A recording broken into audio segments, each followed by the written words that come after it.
Hi guys, welcome back to my channel. Today I am going to go through my top 10 things that I use for my Vipkid teaching experience. I hope you guys enjoy this video. Don't forget to give it a thumbs up if you do and hit that subscribe button down below.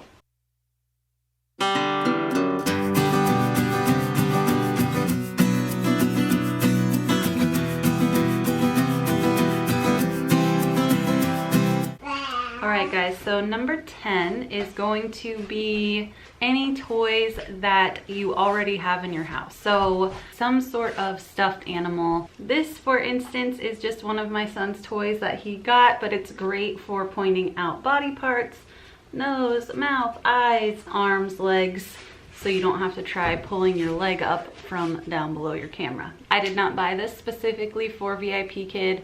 This is just something that my son had. And if you don't have kids, you can get a stuffed animal for super cheap at the dollar store or Walmart or something. Number 9 is something that you can use to show a boy and a girl. I have these free props that are just Meg and Mike cutouts that I have on a stick. There's a lot of teaching grammar, so you need to say she walks, he walks, they walk, we walk. I recommend having something to show he, she, it, and then you can use it for we and they. It doesn't need to be these, but these were super simple to make. This was actually before I had my laminator, so they just have contact paper, and I put them on popsicle sticks. You can use anything really. I've seen people use little like Lego people or other little toys, Disney dolls, whatever. Make it something that the kids will like looking at. They tend to really enjoy Meg, Mike, and Dinos. These have served me well. Okay, my son is screaming at me for some reason. Here, you want Meg? She's a crowd pleaser. All right guys, number 8 is something to prop your computer up so that your camera is at the right level. If you have an external webcam, then this won't be an issue for you. You can put it on whatever you need to, but my camera is just in my laptop. So I need to usually prop my computer up on something, otherwise I just don't get the right angle. So there are some free options, some cheap options, and some much more expensive options. Free would be a cardboard box. That's what I use in my car setup, and I will link that video up above so you can check that out. You could also just use things that are around your house. I've seen people use stacks of books they already have, mason jars that you can set your computer on. There are a lot of options of things that are just around your house. It just depends on what your setup is. For me, my setup is usually moving around because we aren't just in one place for very long. So I tend to use the same thing wherever I go, which is my wire stand. This is something I got at the dollar store for $1. I also have one that I got at TJ Maxx that is a little bit more sturdy, and I think I paid like $3 or $4 for it. Basically, they're just shelf dividers, and it gives me about 6 more inches underneath of my computer. They also make desks that raise up and down, which is what I looked at when I first started teaching. I'm like, I definitely need this. If your setup is permanent and you want a desk that raises up and down so you can stand or sit, go for it. They're on Amazon. I do not have one of those. I don't find it necessary. And my son loves playing with the wire and the book that he's reading right now. What is so funny? Are you reading a book? What's so funny about it? Number 7 is a good set of headphones. These are from Amazon. I paid $13.99 for them. They are okay. What I don't like about these headphones is that they sit on my ear. And if I'm teaching a lot of classes in a row, that really starts to bother me. Also, it kind of messes with my glasses a little bit and hurts behind my ears if I have too many classes in a row. What I like about them is that they are somewhat noise canceling, but not so much that I can't tell what's going on around me. Like if my baby's playing or whatever. Generally, my students can't hear the baby because of this microphone. So this is a noise canceling microphone as well, and they recommend through Vipkid that you have headphones with a boom microphone. I got a cheap pair because I really didn't know how this was gonna go. I got them for my mock class, and I have done my whole first contract with these. Okay, number 6 is my backdrop. So this has been so great. This is literally just a like tapestry. It feels like a flag material. I can fold it up when we're traveling. I can hang it up with thumbtacks. I can hang it up with duct tape.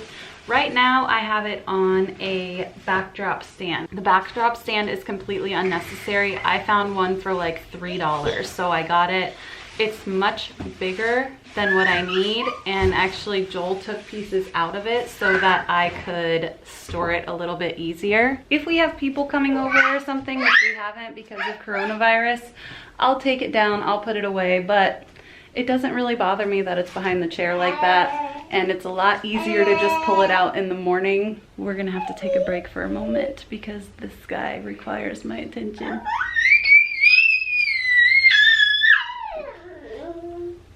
So next on the list, number 5 is a wireless mouse. With my setup, I use my MacBook Pro, and to get kind of the right camera distance for me, it's almost too far away from me. My hand can reach the mouse pad, but it's a little awkward.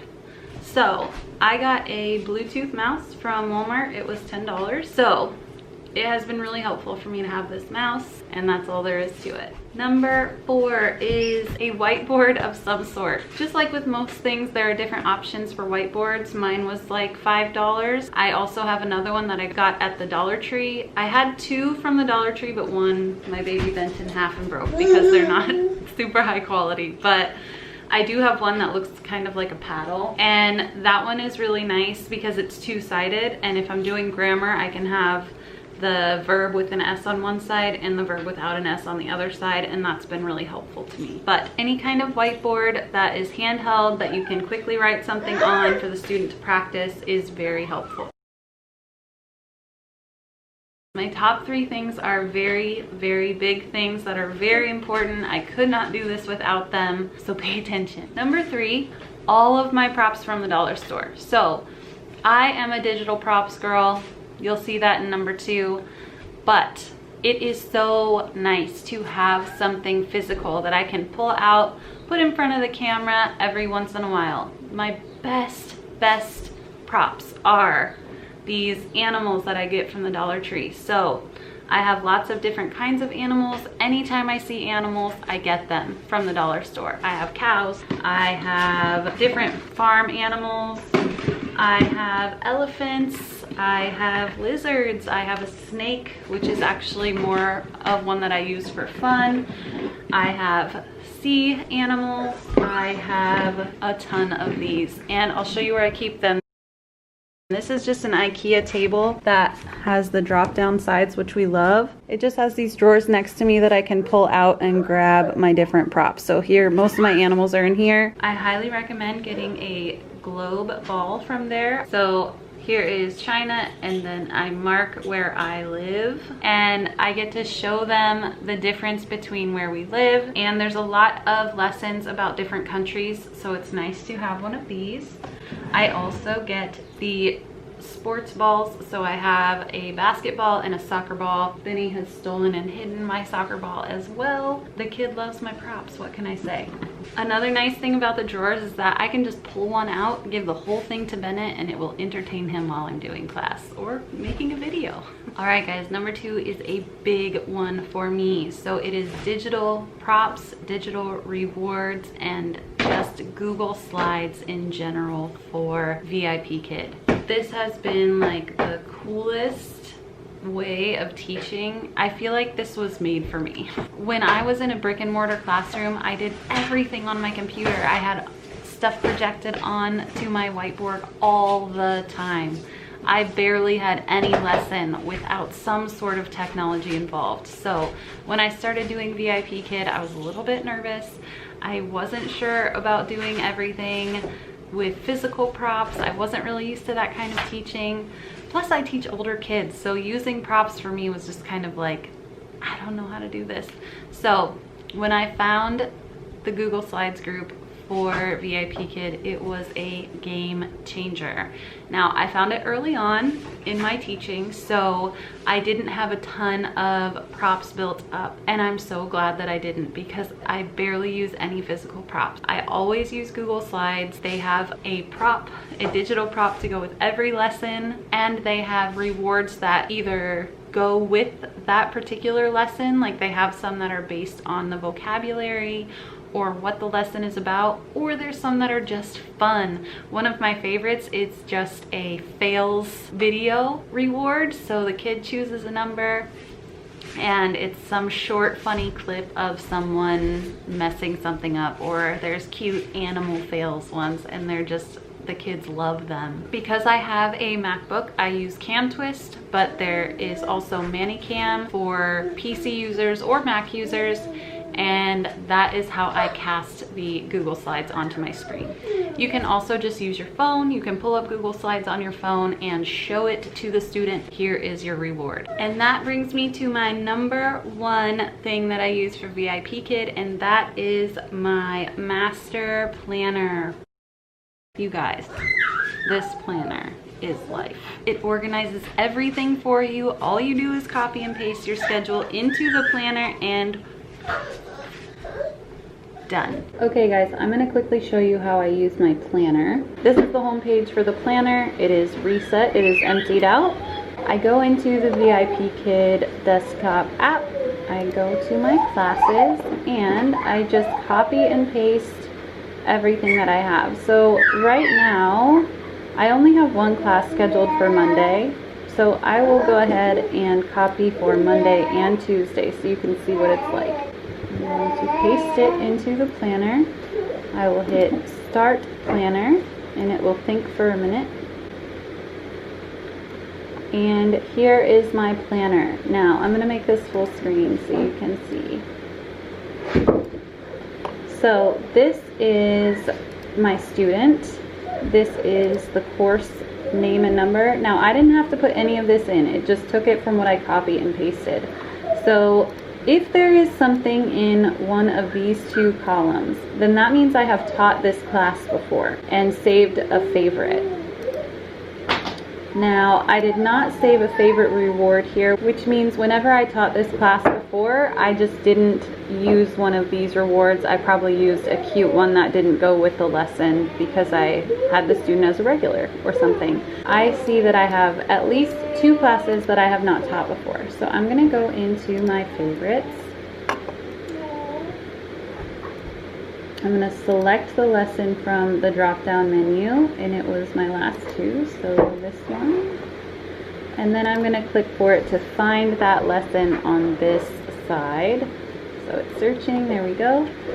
So this is where it would go. I'm going to choose this prop because I know that that person that makes these, her name is Beth. I always love using hers. If she ever has one, I just pick hers and I don't think about it again. Now sometimes you need to click on them to go through them and make sure it's something you want to use, especially with the rewards because not all of them are the same. Again, I love the stuff from Beth, so if she has something, I will use it. So I'm just going to copy hers and insert it in there. Now when I go back to the planner, there they are. Those are my favorites that I just chose. And I can do the same thing for the next one. I can see that I am mostly set up. I do need a reward for Peter on Monday. So I will probably, I don't love to do teacher versus student because if they lose, they sometimes get bummed out. Now I remember why I don't have a reward for this one. I don't love the rewards that they have available. Okay, so I'm going to click on my rewards tab, and then I am going to search for a reward for this particular student.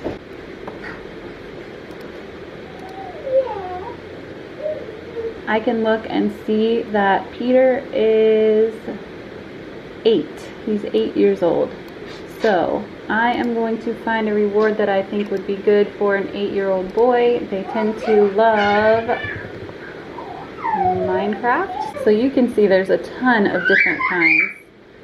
So this is Minecraft animals. That sounds great. I'm just gonna copy this and I'm gonna hit jump to top button, and I'm just going to paste the reward here. The reason I'm not putting it in favorites is because this reward doesn't really go with the lesson that I'm teaching, and if I save it there, it will put it in connected to that lesson, and I don't necessarily want that. So now it has that reward saved as my reward for Peter for Monday, and my class schedule is set. Now I want to share just a couple of things that I bought that I do not use, have not used, and probably will never use. And that doesn't mean that you won't use them. Just with the way that my classroom is set up, I do not use them. First is this guy. Now, when I first started looking into Vipkid, almost every video that I watched on YouTube, the teacher had a puppet and they were using them just constantly. I was like, oh my gosh, I have to find a puppet. But our budget's been really tight and I couldn't find one that was something that I felt like I would use that wasn't super expensive. So I ended up finding this funny little hand puppet at Walmart for $2 and I just grabbed it. I have not used it. For starters, I had it in my intro video and my feedback from Vipkid was that this was too scary to use. I tend to teach older kids. I taught 6th grade for 3 years and that is kind of what I'm used to, and I know the culture is totally different, so I'm sure that they were right. But that isn't the reason I don't use it. I don't find a time where I need to talk to a puppet. It's just not my personality and it just doesn't work for me. Another thing that I thought I would use and I don't are flashcards. I bought, I think 4 or 5 packs of flashcards from the dollar store. So again, not expensive, but I have never opened up a single one of these to use during class. I use them with my baby, which is great, but I don't use them during class. My digital props have everything that I need that could possibly be on a flashcard. It's just a flat piece of paper, and what's the difference of me holding it up here and having it as a screen overlay right here? It's kind of the same. Another thing I thought I would use all the time that I don't are the feelings faces. It's similar to the Mike and Meg and Dino sticks that I had. I just had a smiley face or a sad face, and when I first started I did use them sometimes. I would ask the kids, if I had a really young student, how are you doing today? Are you happy? Are you sad? You know, and they almost always say happy and they know how to answer that question already. So I just found that it wasn't necessary. There are some lessons that focus on emotions. My digital props just replaced those props for me, and that is the case with many 2D props. So any 2-dimensional props that I have, I pretty much replaced with digital ones, and it's much easier for me to just have that ready on my screen. All right guys, that is it for my top 10 resources for Vipkid. I hope that you loved this video. I hope it was helpful to you, and if you liked it, be sure to give it a thumbs up and share it with your friends. You know, maybe it'll help them. If you are interested in learning more about Vipkid, please feel free to reach out to me. I have my contact information in the description box and a link for you to sign up if you feel like that is for you. Don't forget to hit the subscribe button so you don't miss any of my videos. I also have more vlog style videos on our channel. We talk about travel and being a mom and all kinds of things. So please be sure to check that out. We'll see you next time, guys. Bye bye. Okay, number 7 is a good set of...